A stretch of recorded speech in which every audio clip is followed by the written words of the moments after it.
we are going to release the piriformis muscle. So the piriformis muscle is a glute muscle responsible for external rotation of the femur.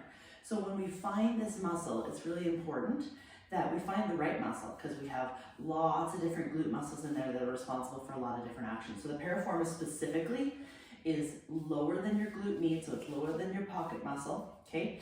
Down in the glute, and just as you externally rotate your leg, you'll feel it pop into your hand. There we go.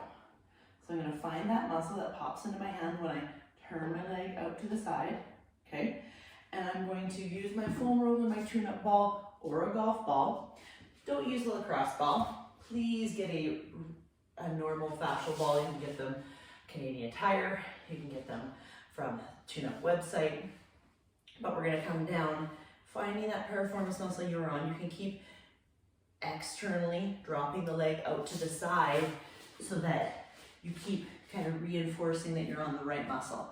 Then you can get down onto your elbow or stay up on your hand depending on the size of what you're using. If you have a big foam roller, you might want to stay up on your hand. If you have a smaller foam roller, or even the golf ball or the fascial ball, you want to get down onto the elbow. So you're going to be here, you're going to find that piriformis.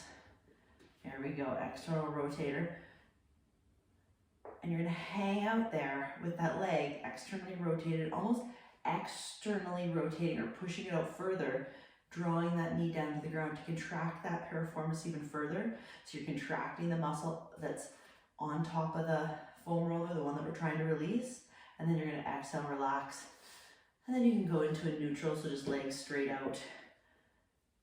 Find that number from 1 to 10 of level of discomfort. We're waiting here for 2 minutes. Try not to rest into the shoulder. Try and use your upper body strength to hold you. So we're waiting till that number is substantially gone down. So if you gave it a 6, let's say when you first sat on your piriformis muscle, it might even be a 10.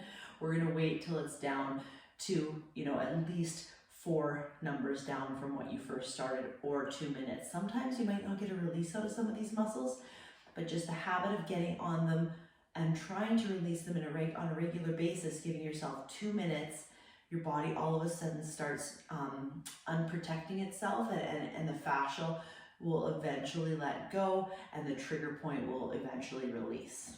All right, so sometimes it takes a few times depending on how stubborn and how restricted that trigger point area is. Okay, so mine's down substantially from when I started. Get off the foam roller carefully, shake out the shoulders, release any tension, and then you're going to activate the muscle that the NKT protocol advised you to do.